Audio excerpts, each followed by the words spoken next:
자, 두 번째 시간이고요. 네, 주택법 용어 정의, 앞 시간에 이어서 계속 진행을 하겠습니다. 자, 이번 시간은 주택급성 간선시설, 간선시설을 학습하는 것으로 시작을 하겠습니다. 네, 간선시설. 여러분, 여기 도로, 상하수도, 전기시설, 가스, 통신시설, 지역 난방시설까지, 여기까지를 이것을 밑줄 것이고, 이걸 적으십시오. 이것을 기간시설이라고 그래. 기간시설이라고 합니다. 도로, 상하수도, 전기시설, 가스시설, 통신시설, 지역난방시설을 주택급성 기간시설이라고 그래. 기간시설. 알고 있어야 돼요. 자, 이 기간시설.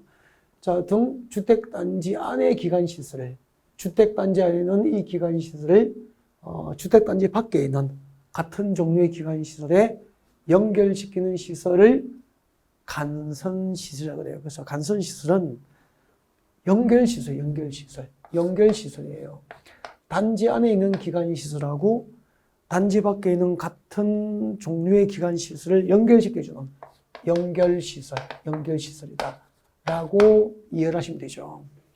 도로, 상하수도, 전기시설, 가스시설, 통신시설, 그리고 지역난방시설을 기간시설이라고 하고 이 주택단지 안에 있는 기간시설을 주택단지 밖에 있는 같은 종류의 기간시설에 연결시키는 시설을 간선시설이다 라고 하게 됩니다. 네, 같이 한번 볼까요? 여러분, 여기, 공동주택단지입니다. 아파트 단지가 있습니다. 아파트 단지가 있으면은, 단지 안에 이제, 아파트 단지 안에는, 단지 안에도 도로가 있잖아요. 이렇게, 그죠? 네, 주택단지 안에도 도로가 있습니다. 이 단지 안에 있는 도로, 상수도 시설, 하수도 시설, 전기, 가스, 지역 난방시설하고 단지 밖에 있는 동종의 전기, 통신, 가스, 난방, 지역 난방시설이 있거든요. 이것을 단지 안에 있는 것과 단지 밖에 있는 시설을 이렇게 연결시켜 주게 되죠. 그것을 간선시설이라고 해요. 우리가 그 간선도로라는 말을 쓰게 되잖아요. 그죠? 간선도로는 떨어진 두 지역을, 예를 들면 수원하고 서울은 서로 떨어져 있잖아요. 그 떨어진 두 개의 지역을 연결해주는 중심이 되는 도로를 이제 간선도로라고 하는 것과 같죠. 네, 그런 의미로 이해하시면 됩니다. 단지 안에 있는 기관시설과 주택단지 밖에 있는 같은 종류의 기관시설을 연결시키는 시설을 간선시설이라고 한다. 그리고 도로, 상하수도, 전기시설, 가스시설, 통신시설, 그리고 지역난방시설, 그 자체는 뭐죠? 주택급성 기간시설이라고 합니다. 그래서 기간시설과 간선시설을 혼동하시면 안 돼요. 꼭 구분하셔야 돼요. 그래서 부대시설, 앞전에 공부했던 부대시설, 주택에 부수적으로 달리는 시설이었죠. 도로라든지, 주택단지 안에 도로라든지, 그죠? 그 다음에 상하수 시설이라든지, 그리고 또 그 관리사무소 같은 거, 그죠? 테니스장, 관리사무소 같은 거, 이런 것을 이제 부대시설이라고, 주차장 같은 거, 부대시설이라고 그랬고요. 입주자들의 생활 복리를 위한 경로당이라든지 유치원, 이런 것은 복리시설, 그렇게 됐었죠. 그래서 부대시설, 복리시설, 기간시설, 그리고 간선시설, 4개의 개념은 꼭 종류를 구분해서 기억을 하셨으면 좋겠습니다. 그 다음에 이제 주택단지가 나와 있죠. 주택단지는 이게 생각보다 시험이 자주 나와요. 그래서 발표를 하셨으면 좋겠어요. 시험이 자주 나오는데, 주택건설사업계획이나 대지조성사업계획 승인을 받고 주택급성 주택건설사업계획 승인을 받아서 건설된 주택과 그 부대시설과 복리시설을 건설하거나 대지를 수선하는 데 사용되는 일단의 토지를 이제 주택급성 주택단지라고 한다. 주택급성 사업계획 승인을 얻어서 건설되는 주택이 건설되는 주택이 건설되는 대지를 조성하는 데 사용되는 일단의 토지는 전부 주택법상 주택단지가 됩니다. 근데 주택단지가 무엇인지 시험에 나오진 않아요. 나오는 게 여기죠. 다만 다음의 시설로 분리된 토지는 각각 이것을 법적으로 별개, 하나가 아니고 별개의 주택단지로 본다는 거죠. 꼭 외우셔야 됩니다. 예를 들면 우리 아파트 단지에 보면은 단지를 철도, 고속도로, 자동차 전용도로로 분리가 되어 있어요. 이게 아파트 단지인데 철도가 지나가는 거예요.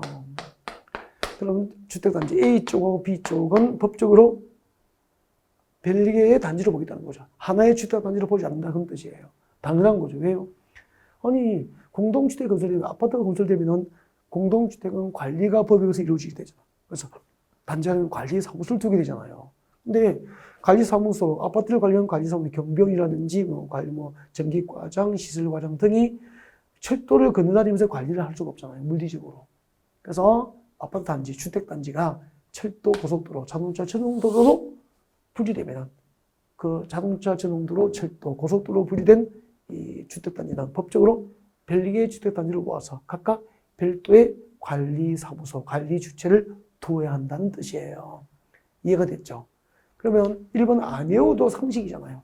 철도나 고속도로, 자동차 전용도로로 분리된 주택 단지는 주택법상 별개의 주택 단지로 본다. 근데 2번, 3번이 보통 정답 결정하거든요. 꼭 외워야 됩니다. 이거 두 개는 알겠죠? 일반 도로입니다. 폭 20m 이상의 일반 도로로 분리된 주택 단지는 이를 법적으로 별개의 주택 단지로 본다. 만약에 이게 이제 공동주택 아파트 단지고 일반 도로로 이렇게 일반 도로가 가로지르고 있어. 그러면 이 일반 도로의 폭이 몇 미터 이상? 20m 이상. 폭 20m 이상의 일반 도로로 분리된 주택 단지는 법적으로 별개의 주택 단지로 본다. 그런 얘기죠. 그 다음에 현황상 도로는 없습니다. 근데 도시계획 예정도로가 있습니다. 예정도로. 예정도로로 고시된, 그러니까 도시계획 도면에 보면은 예정도로로 고시된 선이 있습니다. 이제 예정도로가 되죠. 자, 예정도로는 폭 20m 이상, 폭 8m 이상, 폭 8m 이상 예정도로로 분리되면은 이것을 A 단지하고 B 단지, A와 B는 별개의 주택 단지로 본다는 거죠. 그래서 일반 도로는 폭 20m 이상으로 분리되거나 예정도로는 폭 8m 이상으로 분리되면 법상, 주택법상 이를 별개의 주택 단지로 한다. 그렇게 이해하시면 되잖아요. 그래서 2번, 3번 꼭 이겁니다. 일반 도로는 폭 20m 이상으로 분리되면 주택법상 별개의 주택 단지고 예정도로는 폭 8m 이상 예정도로 분리되면 주택법상 별개의 주택 단지로 본다. 그렇게 하시면 되겠죠. 네, 여기까지예요. 자, 주택 단지였습니다. 주택 단지. 자, 그 다음에, 자, 부대시설, 복리시설, 간선시설, 그리고 주택법상 주택단지에 대해서 이제 학습을 했고요. 그 다음에 이제 아주 중요합니다. 아주 중요한 거. 리모델링. 너무 중요하죠. 주택법상 리모델링이 무엇일까? 아까 우리가 공동주택을 분양하는 것을 무엇이라고 했죠? 공급한다고 그랬죠. 자, 아파트가 공급됩니다. 네. 이제 공동주택 소유자들에게, 아파트 소유자들에게 건설회사가 아파트를 건설해서 분양, 공급을 합니다. 자, 공급받은 아파트에 거주를 하다가, 자, 20년, 30년, 40년 지나서 건물이 노후화되면 이제 구조 안전상 문제가 유발될 수도 있고, 도시 미관을 저해할 수도 있잖아요. 그러면 재건축할 수도 있고, 리모델링 하는데, 재건축은 사업성이 없으면 재건축을 못 하잖아요. 예를 들면 7억짜리 아파트 리모델링 할 때 7억짜리 아파트 현재 시세가 7억 정도의 아파트를 리모델링 한다면 그때 재건축을 한다면 재건축 쪽의 조합원들이 세대당 7억짜리 아파트 재건축하는데 세대당 분담금이 6억이라면 하겠냐고요. 사업성이 없죠. 그렇게 하면 리모델링 할 수밖에 없잖아요. 그때 재건축 사업 절차는 도시및 중환경정비법에 규정이 되어 있고, 사업성이 없어서 리모델링 할 때, 리모델링은 주택법에 의해서 지금 우리가 공부하는 리모델링 절차가 규정이 되어 있는데, 그럼 주택법상 리모델링이 무엇일까라고 하는 거죠. 두 가지가 있습니다. 첫 번째는 리모델링은 대수선 리모델링이었습니다. 글자 그대로 크게 수선하는 방법으로, 아파트를 크게 수선하는 방법으로 리모델링 할 수 있죠. 그때 대수선이 무엇이냐는 우리가 건축에서 배웠잖아요. 내력벽을 증설 해체하거나 내력벽의 벽면적 30제곱미터 이상을 수선 변경하는 거, 기둥을 증설 해체하거나 3개 이상 수선 변경하는 거, 그죠? 지붕틀을 증설 해체하거나 3개 이상 수선 변경하는 거, 이런 식으로 막 배웠잖아요.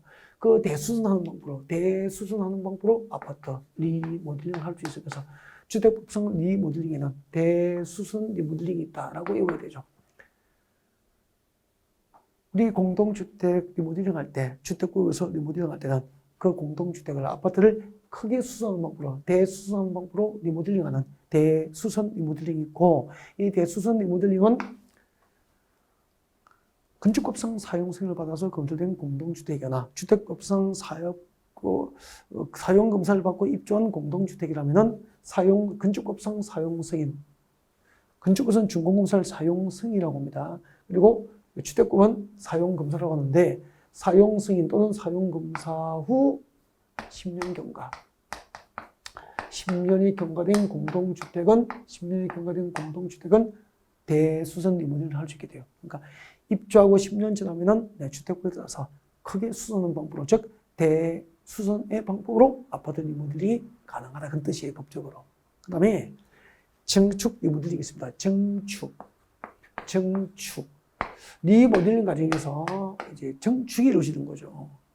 우리 주택부에서 증축이 건축부에서는 증축이 배웠잖아요. 증축이라는 것은,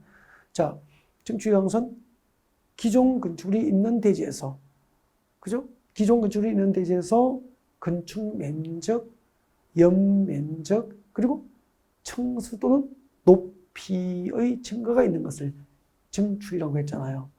그래서 그 증축하는 방법으로 리모델링이 이루어질 수 있죠. 그래서 주택법상 리모델링에는 대수선 리모델링과 증축 리모델링이 있다. 이렇게 일단은 입문 과정에 분류를 하고 들어가야 되죠.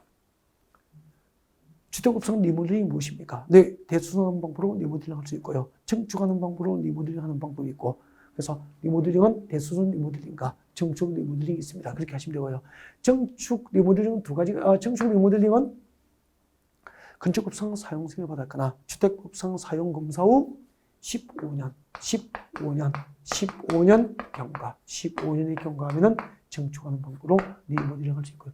이런 부분에 관련된 개념도 2022년도에 출제가 됐었죠. 근데 솔직히요, 1년 정도 공인중개사 수업을 열심히 준비하신 분이 주택법상 리모델링에는 무엇이 있습니까? 라고 물으면 이 두 가지 제목을 말하지 못하는 거예요. 그러니까 개념 정의가 안 되는 거예요.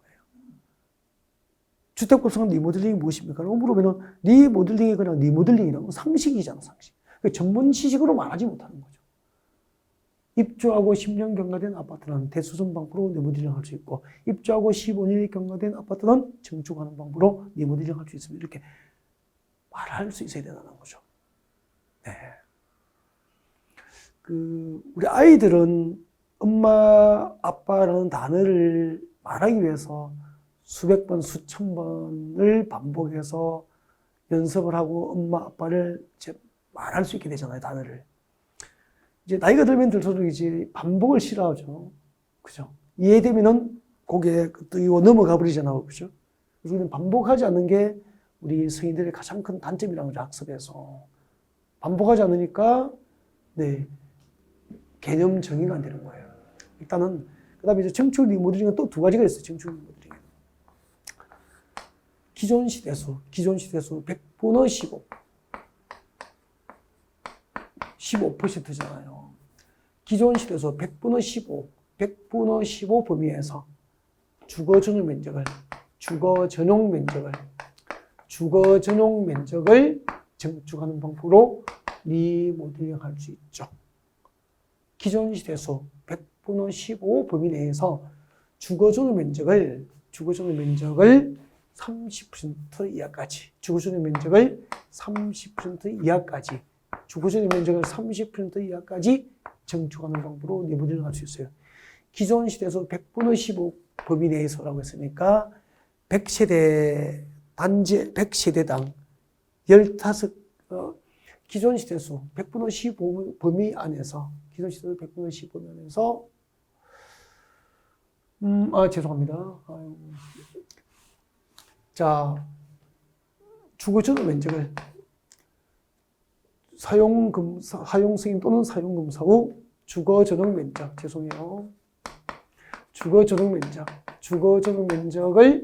30% 이하까지 증축하는 방법으로 리모델링을 할 수 있는 거예요. 그래서 증축 리모델링은 두 가지가 있다. 첫 번째, 주거전용 면적을 30% 이하까지 증축하는 방법으로 리모델링 할 수 있죠. 그러면은 이제 예를 들면은 34평이에요. 34평. 우리 한 100, 주거전용 면적이 105제곱미터, 해서 한 110제곱미터 사이, 그 정도 생각하시면 되죠. 자, 이렇게 30평대 초반, 이렇게 중반 정도 되는 아파트를 리모델링 하면은 주거주거 면적을 30%까지 증축이 가능하니까 리모델링 과정에서. 그죠? 그러면은 이제 40평대 초반이 리모델링이 끝나면은 되는 거예요. 그러면은 이렇게 주거주거 면적이 증축되어서 커져서 아파트 값이 오르고 리모델링 전 노후화된 아파트가 완전 새 아파트로 바뀌었으니까 또 값이 오르게 되죠. 그래서 리모델링 비용을 뭐 2억씩 이렇게 부담하더라도 건축주 입장, 즉 아파트 소유를 하신 주택 소유자 입장에서는 수지 맞는 장사가 되는 거죠. 리모델링. 이렇게 사업성이 확보되거나. 그래서 청축 리모델링에는 사용검사 후 15년이 경과된 공동주택의 주거주택 면적을 30% 이하까지 증축하는 방법으로 리모델링 할 수 있다. 주거주택 면적을 증축하는 리모델링이 있다. 그 다음에 기존 시대수 100분의 15, 죄송해요. 아까 기존 시대수 100분의 15 범위에서 기존 시대수 100분의 15 범위에서 세대수를 늘릴 수 있죠. 세대수를 단지 안에 있는 세대수를 세대수 증가형 세대수를 증가시켜주는 리모델링 방법이 있다는 거죠. 그래서 청축 리모델링 두 가지가 있죠. 주거주택 면적을 증축하는 리모델링 방법과 세대수를 증축하는 리모델링 방법이 있는데 그때 세대수를 증가시키는 것은 기존 시대수 100분의 15 범위에서 허용이 된다는 거죠. 그러면은 기존 시대수 100분의 15 범위니까 100세대당 단지 안에 있는 세대수를 15세대까지 세대수를 늘려주는 거죠. 그때 세대수를 늘리는 방법은 수직 증축을 통해서 이루어지게 됩니다. 그래서 세대수 증가형 리모델링을 수직 증축 리모델링이라고 부르기도 한 같은 말이에요. 예를 들면 기존 아파트 층수가 15층 이상이면은 수직으로 이게 아파트 옥상 지금 살고 있는 아파트 옥상 위에다가 3개층까지 이렇게 증축을 허용하는 거예요. 3개층까지. 그러면은 라인이 2개면은 성간기 하나에 양쪽으로 있으니까 주택이 배치되니까 라인이 하나라면은 3개층이 증축되니까 세대수가 6개가 늘어나는 거죠. 6개 증가된 세대를 일반 분양해서 이게 거주하고 있는 기존의 공동주택 소유자, 리모델링 주택 쪽의 조합원들의 리모델링 분담금을 낮춰주는 거죠. 그 다음에 기존 아파트의 층수가 14층 이하인 아파트는 옥상에다가 2개 층까지 증축할 수 있어요. 수직으로. 이렇게 해서 수직으로 기존 아파트 위에다가 수직으로 세대수를 늘려서 증축이 허용되는 거예요. 그렇게 해서 주택급성 리모델링 크게 몇 개가 있죠? 3개. 그죠? 공동주택을 대수순하는 방법으로 리모델링 할 수 있다. 입주하고 몇 년 지나야 되죠? 10년 경과면 가능합니다. 그 다음에 입주하고 15년이 지난 아파트는 증축하는 방법으로 리모델링 할 수 있는데 그때 증축은 주거주택 면적을 30% 이하까지 증축하는 방법과 기존 시대수 100분의 15 범위에서 세대수를 수직으로 증축하는 방법으로 수직으로 세대수를 증가시키는 방법으로 세대수 증가형 리모델링을 할 수도 있다. 그렇게 하면 되죠. 그래서 주택급성 리모델링에 대한 개념을 꼼꼼하게 정리해 드린 거예요. 그래서 이 정도는 기본적으로 입문 과정에서 주택급성 리모델링이 무엇인지에 대해서 몇 번 수차례 개념 연습 좀 하시고 기본 이론 강의 시간에 오셨으면 좋겠다. 즉 어느 정도까지 책 보지 않고 이것을 말할 수 있을 때까지. 아까 이쪽에 개념 설명할 때 아까 잠깐 제가 집중을 안 했나 봐요. 죄송해요. 자, 리모델링까지 이제 설명을 다 드렸고요. 지금 이제 설명 듣고 자료 보시면 되겠죠. 자료 보시면 금방 이해가 되실 것 같고요. 그 다음에 공구. 이 공구도 진짜 시험에 자주 나왔거든요. 공구. 별표, 리모델링만큼 중요해요. 그래서 별표를 한 2개 정도 하셨으면 좋겠어요. 별표 하시고, 주택법상 공구가 무엇일까라는 거죠.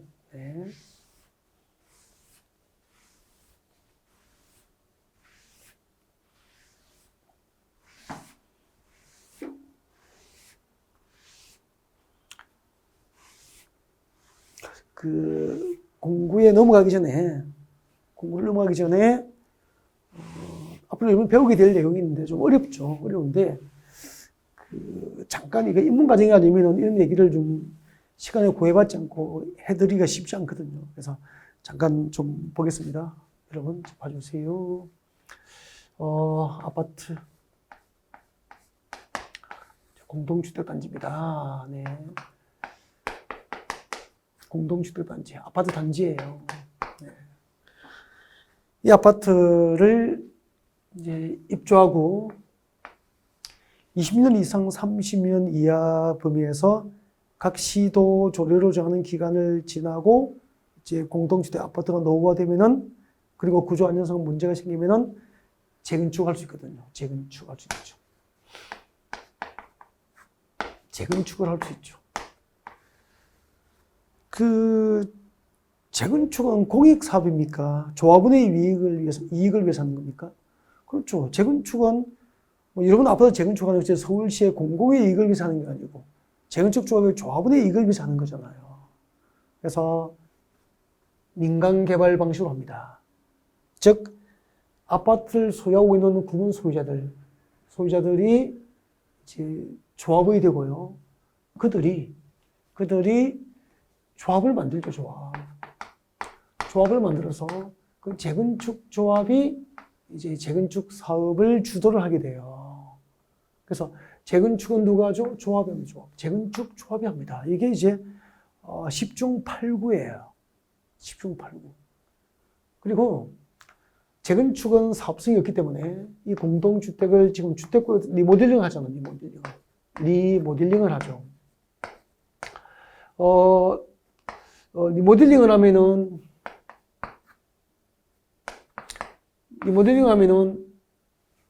주택법에 의해서 리모델링을 하게 돼요. 하게 되는데 그때 리모델링은 누가 하느냐면은 역시 10중 8구 99%가 리모델링 주택 쪽을 만듭니다. 리모델링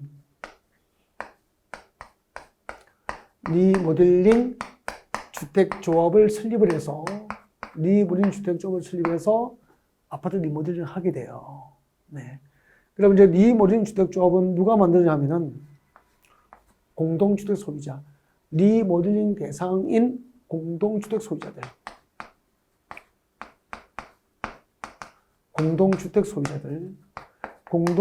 소유자들이 조합이 됩니다. 그 다음에 이번 단지가 크기 때문에 단지 안에 상가가 있죠. 근린생활시설, 주택법에서는 복리시설, 건축법에서는 제1종 및 제2종 근린생활시설이라고 그래요. 이 복리시설을 함께 리모델링하면은 상가를 주택법에는 복리시설이라고 하죠. 복리시설 소유자, 상가 소유자들입니다. 이 복리시설을 상가를 함께 리모델링하면은 이 복리시설 소유자도 리모델링 주택조합의 조합이 되는 거예요. 네. 자, 그때 이제 리모델링 주택조합을 만들려면은 네, 일정한 요건을 갖춰서 조합 설립을 인가받습니다. 누구에게 인가받냐면 관할, 시장, 군수, 구청장들로부터. 나중에 다 배워야 되죠, 어차피. 자, 이렇게 이제 리모델링 주택조합을 설립하기 위해서 시장, 군수, 구청장으로부터 조합 설립 인가를 받아요. 인가를 받으면은 이제 조합이 성립합니다. 조합. 리모델링 주택조합이 법적으로 이제 성립하게 되죠. 자, 이 리모델링 주택조합이 리모델링 하기 위해서 우리가 건축법에 따라서 건축을 할 때는 건축을 허가받고 건축하죠. 건축 행위를 할 수 있죠. 주택법에 의해서 주택 건설할 때는 주택건설 사업계획을 승인받고 주택을 건설할 수 있거든요. 리모델링 주택조합을 리모델링 할 때는 시장, 군수, 구청장으로부터 리모델링 허가를 받아야 돼요. 리모델링 허가를 받죠. 그래서 주택법상 리모델링 절차는 허가가 되는 거죠. 건축법상 건축 절차는 허가, 주택법상 주택건설 절차는 사업계획 승인, 주택법상 리모델링 절차는 허가 이렇게 되죠. 허가를 받고 공사를 합니다. 허가를 받고 리모델링 공사를 하게 되죠. 그리고 리모델링 공사 끝나면은 준공사를 받습니다. 그 준공사를 사용검사라고 그러죠. 사용검사라고 하고, 이 사용검사, 준공사가 나면은 그 리모델링 공사 끝난 아파트의 입주를 이제 조합원들이 하게 되는 거예요. 아셨죠? 네. 그러면은 그 아까 복리시설이 뭐죠? 예를 들면 상가잖아, 상가. 대표적으로 주택단지 안에 있는 상가 소유자들은 복리시설 소유자로서, 그러니까 주택단지 안에 있는 아파트 단지 안에 있는 빵집, 상가에 있는 뭐 체육관, 상가에 있는 식당, 미용실, 그 상가 소유자들도 복리시설 소유자로서 함께 리모델링할 때는 그 공동 리모델링 주택 조합의 조합이 될 수 있다는 겁니다. 아, 이렇게 되는 거구나. 그러면은 리모델링 추진할 때 상가 소유권을 사더라도 리모델링 공사 끝났을 때 상가를 분양받을 수 있는 권리가 있기 때문에 프리미엄을 얻을 수 있는 기회도 생길 수 있게 되죠. 네. 대략적으로 이제 우리 아파트를 지을 때는 주택법에 의해서 주택건설사업계획 승인받고 아파트를 짓고 입주하고 10년 지나면은 대수선하는 방법으로 리모델링 할 수 있고, 그리고 15년 지나면은 주거전용 면적을 얼마까지 30% 이하까지 주거전용 면적을 증축하는 방법으로 리모델링 할 수도 있고, 기존 시세수 100분의 15 범위 안에서 세대수를 늘리는 방법으로 리모델링 할 수 있고, 그때 주택법상 리모델링은 네, 민간개발 방식으로 하기 때문에 리모델링 주택조합을 조합원들이 설립하고, 그 설립 인가를 받은 조합이 시당 군수구청으로부터 리모델링 허가를 받고 공사하고, 공사 끝나면 사용검사, 준공사 받고 아파트 입주, 이렇게 되는 거예요. 자, 리모델링 과정이 대략적으로 어떻게 흐르는지에 대해서 이제 흐름을 살펴봤고요. 그래서 주택법상 리모델링에 대한 개념과 그리고 리모델링 과정이 어떻게 이루어지는지 등에 대해서 공부를 했고, 재건축 사업 절차는 네, 도시비축환경정비부에서 기본 이론 강의 시간에 여러분이 상세하게 공부를 하시게 되는 거죠. 좀 어렵고 처음이기 때문에 낯설지만 그 개념 하나하나를 차근차근 들어보면은 이해가 되고 재미있게 되고요. 이런 지식들에 여러분이 이제 익숙해질 때쯤 되면 시험에 합격도 하고, 그리고 여러분은 부동산 전문가가 될 수 있고요. 이렇게 전문 지식으로 무장하신 분이 자격증 취득 후에 부동산 시장에서 부동산 전문가로 성공할 확률이 매우 높아지게 되는 거죠. 네. 자, 그 다음에 이제 주택법상 공구가 무엇일까? 공구죠, 공구. 주택법상 공구. 아, 중요해. 시험에 자주 나왔다고. 그래서 주택법상 공구가 무엇일까? 제가 그리는 그림을 옆에다가 살짝 같이 이제 그려서, 좀 공간이 있죠? 그 공간에다가 그려서, 그려가면서 설명을 들으셔도 괜찮을 것 같습니다. 공구는 전체 시대수가 600시대 이상이어야 됩니다. 공동주택 건설 시대수가 600시대 이상이어야 공구별로 분할해서 네, 주택 건설 사업을 할 수 있게 돼요. 그래서 공구별로 분할해서 주택 건설 사업을 하기 위해서는 건설되는 주택 전체 시대수가 몇 시대 이상? 그렇죠. 전체 시대수가 600시대 이상이면은 네, 공구별로 분할 시행이 가능해요. 공구별 분할 시행이 가능하죠.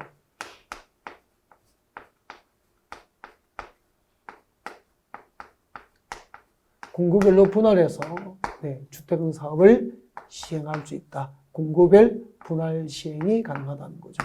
여러분, 자, 주택법상 주택건설 사업 절차에서 공구별로 분할해서 주택건설 사업을 시행하기 위해서는 건설되는 공동주택 전체 시대수가 몇 시대 이상이어야 되죠? 600시대 이상이어야 된다. 이것을 물어보는 문제도 나온 적이 있습니다. 네. 자, 그 다음에 전체 시대수가 600시대 이상인 공동주택 건설 단지를 대상으로 네, 공사 단위를 구분하죠, 이렇게. 예를 들면은 109, 그리고 209, 그러니까 공구별로 분할해서 이 분할된 공구별로 착수신고, 착공신고를 말합니다. 착수신고와 사용검사. 사용검사는 주택법에서 준공검사를 사용검사라고 씁니다. 건축법에서는 준공사를 사용승인. 건축법에서는 준공사를 사용승인이라고 그래요. 사용 승인. 그러니까 법적으로 준공사를 말을 쓰지 않죠. 사용 승인이라고 합니다. 또 주택법은 뭐라고 하죠? 사용 금사. 이런 용어들이 약간씩 익숙해지는 거죠. 사용 금사라고 합니다. 건축법은 준공사를 사용 승인이라고 함. 주택법은 준공사를 사용 금사라고 함. 이렇게.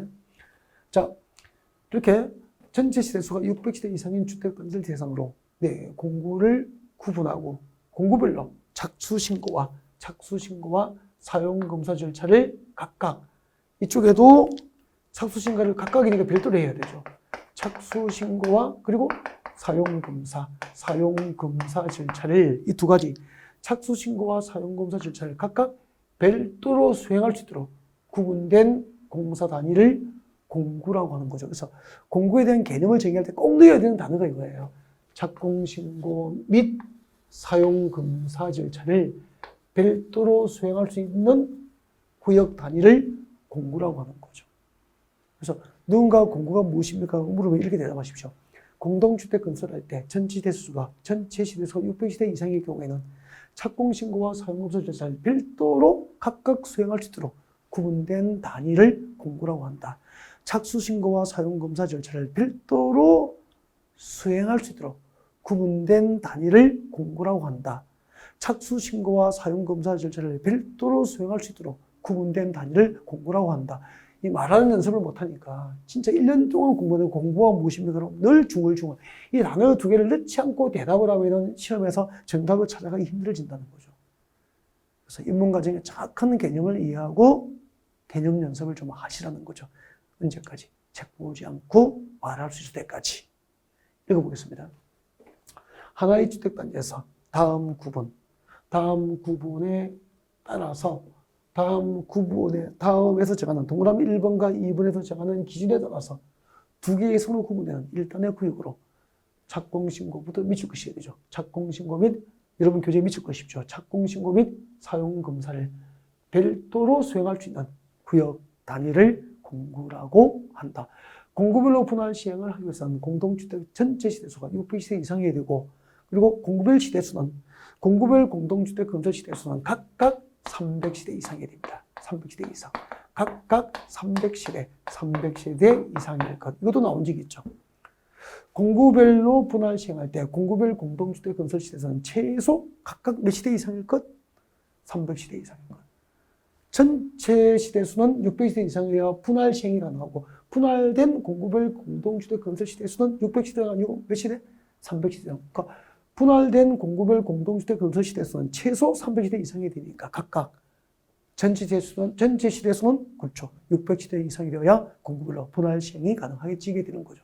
오늘 공구에 대해서 용어 정의에서 확실하게 배웠죠. 그 다음에 공구를 구분하는 기준은 뭐 출제되지 않고요. 동그라미 2번만 기억하면 돼요. 공구별 분할 시행의 경우 공구별 공동주택 건설 시대수는 각각 300시대 이상이어야 한다는 거죠.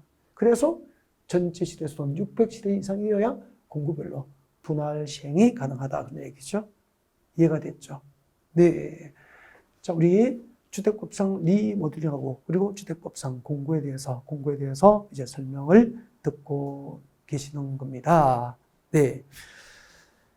자, 여기까지가 이제 주택법에서 준비된 이제 용어 정의들이에요. 자, 그러면은 이제 한번 그동안에 공부했던 주택법의 내용을 종합적으로 이제 한번 절차를 여러분에게 소개를 하고 주택법을 이제 마무리를 할 수 있도록 그렇게 준비를 하겠습니다. 봐주십시오.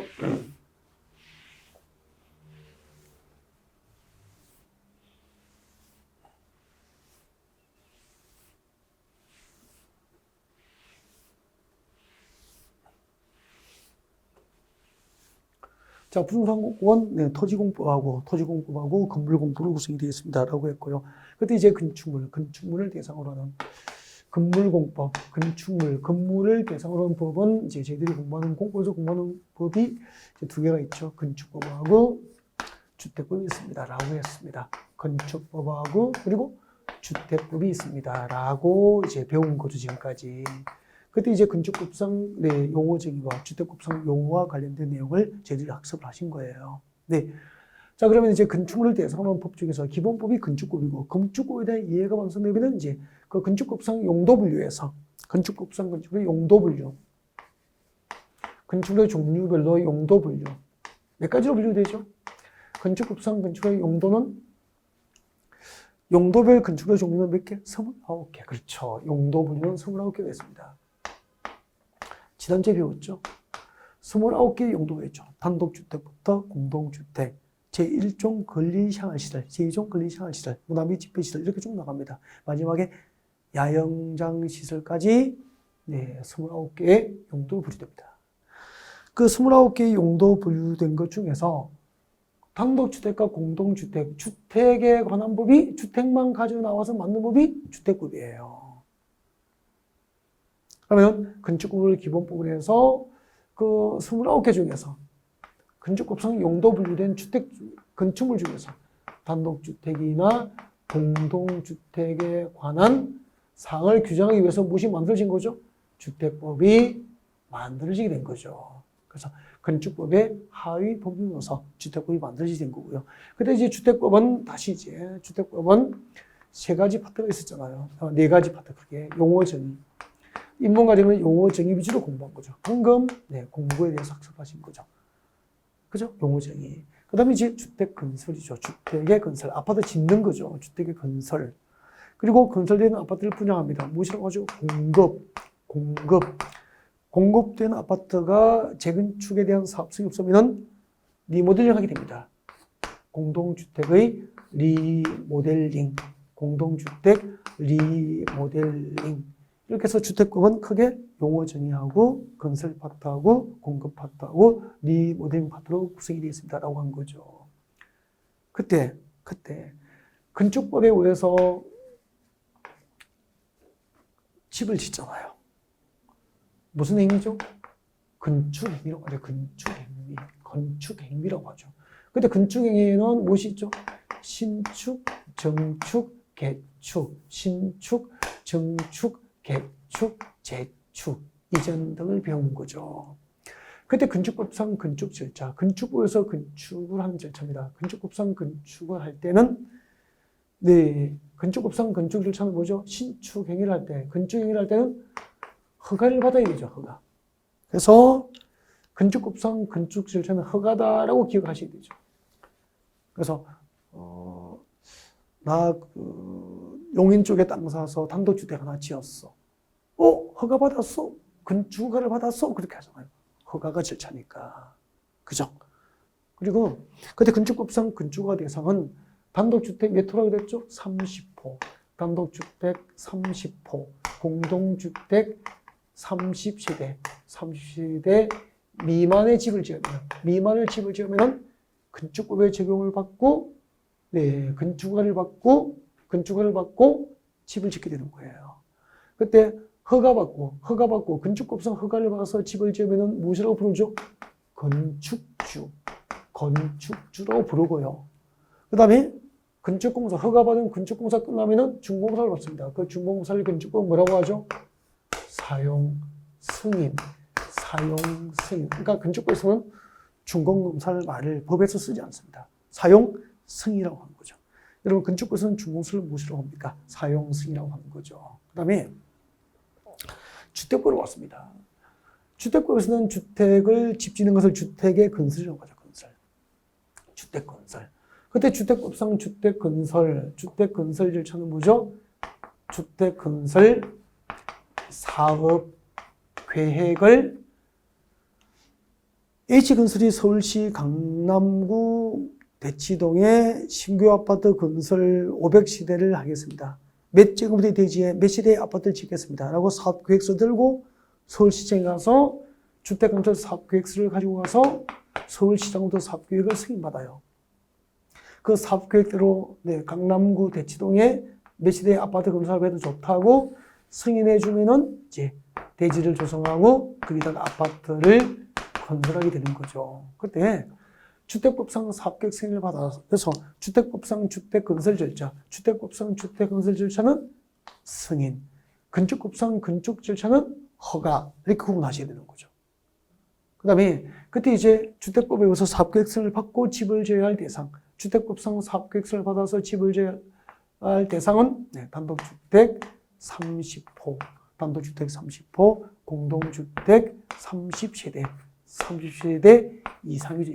이상. 그래서 단독주택 35, 공동주택 30세 미만의 소규모 주택 건설 사업은 건축보유에서 건축주가 허가를 받아서 집을 짓게 되고 중무사를 사용성이라고 한다. 그 다음에 단독주택 35, 공동주택 30세 이상의 대규모 주택 건설 사업은 주택법에 의해서 주택 건설 사업계획 승인을 받고 집을 지어야 되고요.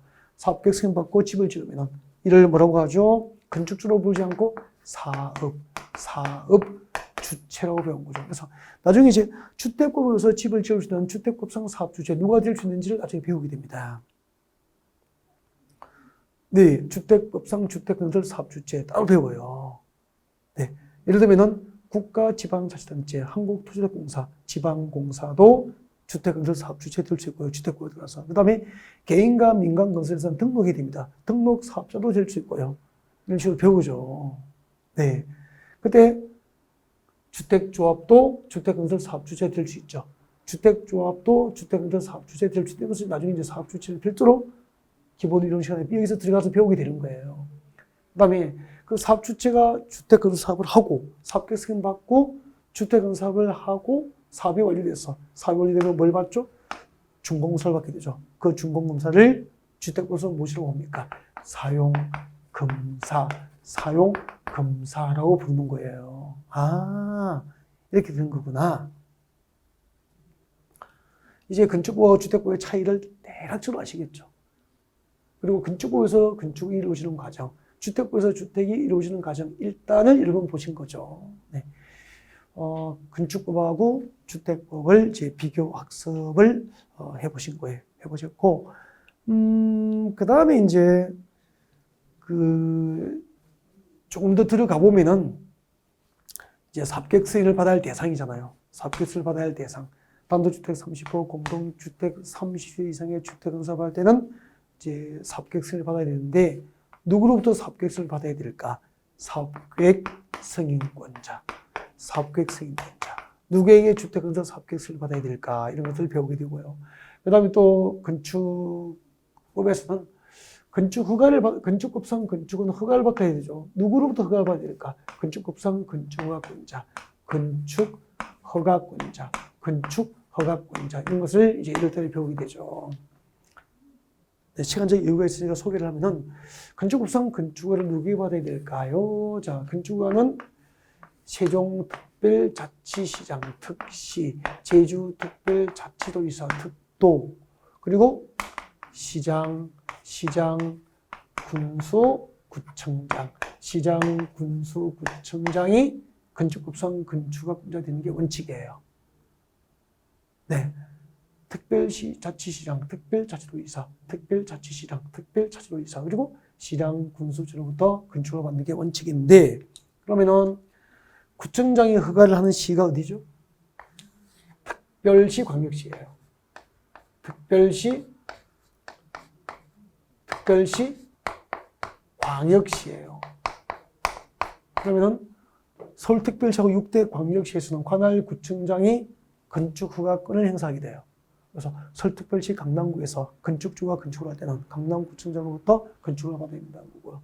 인천광역시 연수구에서 건축을 할 때는 인천광역시 연수구청장으로부터 건축을 받고 건축을 해야 되는 거예요.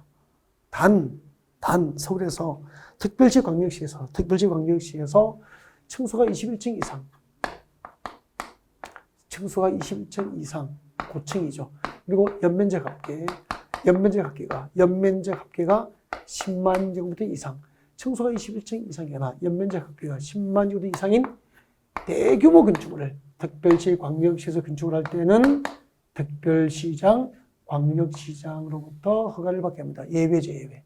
그래서 특별시 광역시에서 건축허가권자는 원칙적으로 관할 구청장이 건축을 하는데 특별시 광역시 지역에서 층수가 21층 이상이거나 연면적 합계가 10만 제곱 이상인 대규모 건축을 건축할 때는 특별시장, 광역시장으로부터 직접 허가를 받아야 한다 이런 거죠. 예를 들면 이렇게 이제 들어가게 되는 거예요. 그다음에 이제 주택법상 사업계획 승인권자도 대지 면적 기준입니다. 주택 건설 사업을 할 때 그 대지 면적이 10만 제곱미터 이상이에요. 10만 제곱미터 이상인 주택건설 사업의 경우에는 사업계획수행권자가 시도지사가 됩니다. 시도지사 배웠죠. 시도지사 그리고 대도시시장. 대도시시장이 주택건설 사업계획수행을 합니다. 그 다음에 주택건설 사업을 할 때 대지 면적이 10만 제곱미터 미만이에요. 10만 제곱미터 미만이면은 관할 시청군청, 서울은 서울특별시장, 6대 광역시는 광역시장, 세종특별자치시장, 제주특별자치도지사 그리고 시장군수로부터 사업계획서를 받아야 되는데 이 원칙인데 대외적으로 무조건 국토교통장관, 국장은 중앙정부잖아요. 중앙정부로부터 주택건설 사업계획서를 받아야 될 대상이 있어요. 이것도 이제 시험이 잘 나오잖아요. 그럼 주택건설 사업할 때 무조건 국토교통부, 중앙행정기관장으로부터 국토교통장으로부터 사업계획서를 받아야 할 대상. 예를 들면은 국가구 주택공사입니다. 주택공사 주공. 국가구 주택공사가 아파트를 지을 때는 무조건 대지 면적 규모와 상관없이 중앙정부로부터 국토교통부로부터 주택건설 사업계획서를 받도록 하고 있죠. 이런 이유들을 나중에 다 설명을 해야 합리적으로 이해가 되는. 왜 국회에서 국가구 주택공사 무조건 국토교통장으로부터 주택건설 사업계획을 승인받도록 법을 만들었을까? 그 입법 취지 등을 나중에 설명을 드리게 되는 거죠. 그래서 이걸 당연히 처음이니까 낯설죠. 어렵고 힘들지만 이렇게 이제 입문 과정에서 한번 듣고 나중에 이제 한번 들어보고 지금은 귀가 열리지 않지만 이걸 이제 기본 이론 시간에 반복해서 들으면 그때 들리기 시작해요. 쉽게 들려요. 훨씬 더 쉽게 들려요.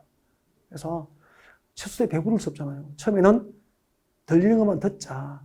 그리고 이제 반복하는 과정에서 점차 익숙해지고 귀가 열리고 이해는 깊어지고 범위는 넓어질 것이다. 라고 하는 확신을 들을 수 있게 될 겁니다. 주택법은 이제 두 번째 시간은 리모델링하고 공구에 대해서 매우 강조를 드렸고요.